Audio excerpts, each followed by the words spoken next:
We're all set. Well, thanks for coming along. Just after midnight this morning, the South Australian Ambulance Service received a phone call in relation to a man at an address in Craigburn Farm who had stabbed himself in the stomach. This was reliable information, and as a result, South Australian Ambulance Service and police attended at the address. On arriving at the address, the police officers and the ambulance officers gained entry to the house, where the police were confronted by a 40-year-old man armed with a knife. He immediately confronted police with the knife, and the police officers on scene deployed their tasers unsuccessfully. The man continued to charge at police, and as a result, police officers fired upon the man and he was fatally wounded. He was later conveyed to the Flinders Medical Centre. I can say, having watched the body-worn video, that this was a highly stressful, dangerous situation, and the police officers appear at this time to have acted in accordance with their training and taken the action necessary to protect themselves and the ambulance officers who were on the scene. As you can appreciate, this is a very difficult situation for police and all other people who are involved in the situation, as well as the extended family of those police officers and their patrol partners and team members. These are always difficult circumstances for police, and as you would expect, there will be an extensive inquiry. We have declared this a Commissioner's inquiry, which will be led by Detective Chief Superintendent Scott Fitzgerald, undertaking all necessary avenues of investigation to determine the cause and circumstances of this incident. I can also say that the coroner has been advised and will be preparing a report for the coroner in due course, and I'm happy to take questions. Was the now deceased man home alone at the time? He was in the premises on his own at the time. Who made the call to ambulance? We received a telephone call from the man's girlfriend who was not at the premises. She was on a video call with him and was able to confirm that he had harmed himself and was threatening to harm himself further. How appropriate is it for police to respond to someone in mental distress as first responders? Well, it's inevitable that police officers are called to respond to incidents involving people experiencing a mental health episode, and in many circumstances, such as this one, those incidents or events involve acts of violence, and police often attend to support and protect South Australian ambulance officers. Was the man known to police before?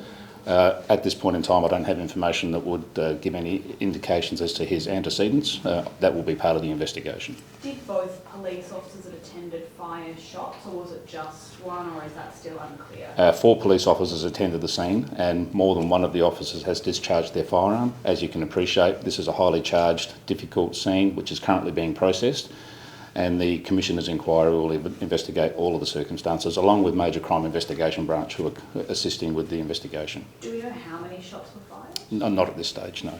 Do you know why the taser was unsuccessful? Tasers are dependent on many factors, including distance from between the police officer and the person who is having it deployed against them, as well as the type of clothing. In this instance, we understand the male was covered in a blanket, and it may have been the case that the blanket prevented the barbs from the taser from being effectively lodged. So we'll just have to wait and see the full circumstances as that investigation continues. We've also seen that the CFS was called to assist. Can you provide any more? I don't have any further information about that. In terms of, are you happy to answer some questions on the Beachport incident? Do you have any information as to how the boat actually capsized? My understanding is, and this will obviously be part of the investigation but for the coroner, is that the people on the boat were retrieving nets, clay pots, and there has been an issue with one of the ropes becoming entangled, causing the boat to capsize. But the full circumstances will be determined and provided to the coroner. And were they wearing life jackets at the time? My advice is that 2 of the people on the boat were not wearing life jackets, and the 3rd person was wearing a life jacket, but I understand not correctly. And I think this serves as a timely reminder to people, if you're undertaking activities on the water, make sure you're taking all necessary safety precautions and using safety equipment correctly. How long were they on the beach before someone found them? I don't have that information, sorry. And who found them? Don't have that as well. In terms of the people wearing, the one person wearing life jackets, is that the one that did survive? No. No. No. Do you have any information on the person that did survive? Going in hospital? No, I don't have an update in relation to their condition. It's a 59-year-old female. Was there a distress signal raised? Not that I'm aware of, but once again, the full circumstances will be included in the coroner's report that we provide to the coroner. We understand they were experienced fishermen. Do we know why they went out in choppy conditions? Once again, we'll be collecting as much information as we can so the coroner can make a determination, but at this stage we don't have any concerns that this is anything other than an accidental drowning. In terms of the CBD arrests Sunday night, do you have any more info on the 6 officers that were injured? 2 officers required medical treatment at hospital, not serious but requiring treatment, and the other officers injured were okay to return home after their shift. I think it highlights though that the risks faced by police officers every day when they commence duty, they are putting themselves in harm's way to protect members of the public, and incidents like this, a phrase, acts of violence, certainly impact on the well-being of police, and we're very concerned about that. And I think the incident that we're talking about from last night, as you can appreciate, will have a significant impact on the officers involved, not just in terms of having to make that critical decision to discharge a firearm, but the stress and trauma that they experience in the investigation process and the subsequent coroner's inquiry.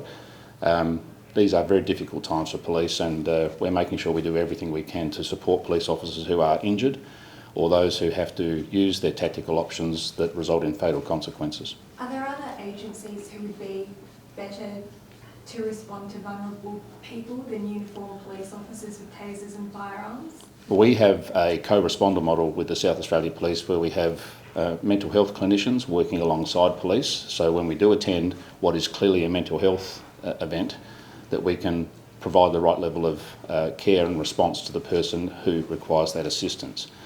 But you can't get past the fact that in many cases, mental health taskings often result from people who are threatening harm to themselves, threatening harm to others, or behaving in an agitated and violent manner. And that requires people to attend who have the skills to properly and safely manage that event and look after the experts who are there to assist the person. With the 12 people who were arrested the other night in the CBD, we understand they were coming from up north. Is that Alice Springs? They're from Alice Springs? My understanding is that several of the people originate from the APY lands and are down in the metropolitan area at this time. I have heard that there are some from Alice Springs, but I can't confirm. Yeah, and is that also the case? A few days ago there was an incident on a bus. Is that also people from Alice Springs? People from Central Australia, yes. Yeah. Is the declared public precinct working? I mean, these people aren't listening to officers' directions despite that being in place. I don't think you can draw a link between the declared public precinct and people's reluctance to comply with instructions.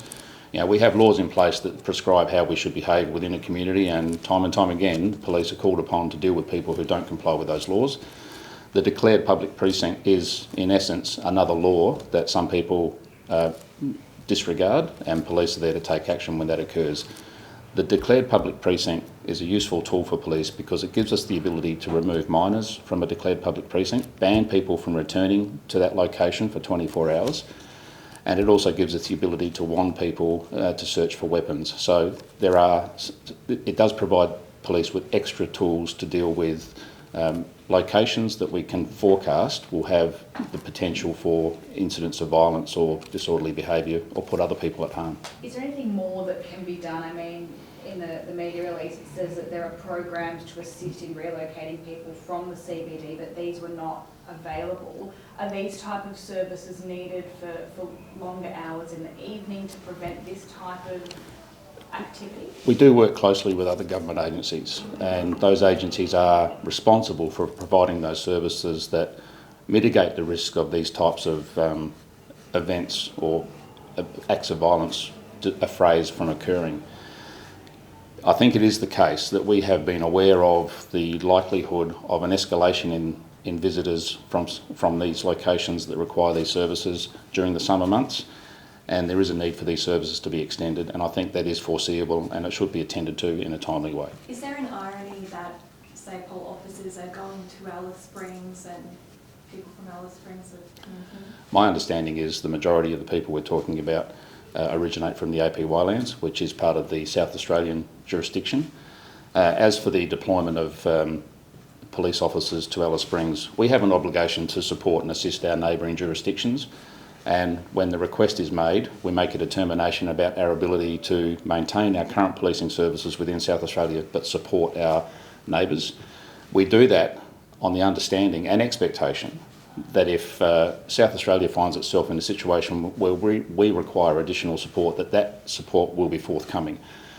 We've done a full assessment of the current events, activities, policing requirements that we forecast over the month of January, and we have determined with some reshaping of some of those major event deployments that we can afford to send groups of 10 police officers to Alice Springs to assist the Northern Territory Police, and that support is greatly received by the Northern Territory Police. Do you have any more details about how the police officers were injured that night? No specifics. But, Last year, the state government announced a Safer Place to Gather initiative on the outskirts of the city. Is that still operational and effective? I can't confirm that it's operational, but it has proven to be successful in the past, where we have an alternative location for people to gather and spend time with each other and access services that support their health and well-being. And do you have any information about why those services weren't available on Sunday evening? No, I don't. That would be a question for other government agencies. Is it the Mobile Assistance Patrol that only operates till That's night? correct. Yeah. And that's funded by the Aboriginal Sobriety Group? Yes. And then last night, unfortunately, we had the first fatal road incident of the year. Are there any more details on that, like age, where's man from? I don't have any further details at the moment, but as you indicate, we've had our first fatality for the year. It's a very stark reminder to people that every time you step out onto the road, whether it be in a vehicle, motorcycle, as a pedestrian, on a bike, you have to think about your own well-being and safety, and the safety of the people around you. And lapses in concentration, complacency can have devastating consequences. Thank you.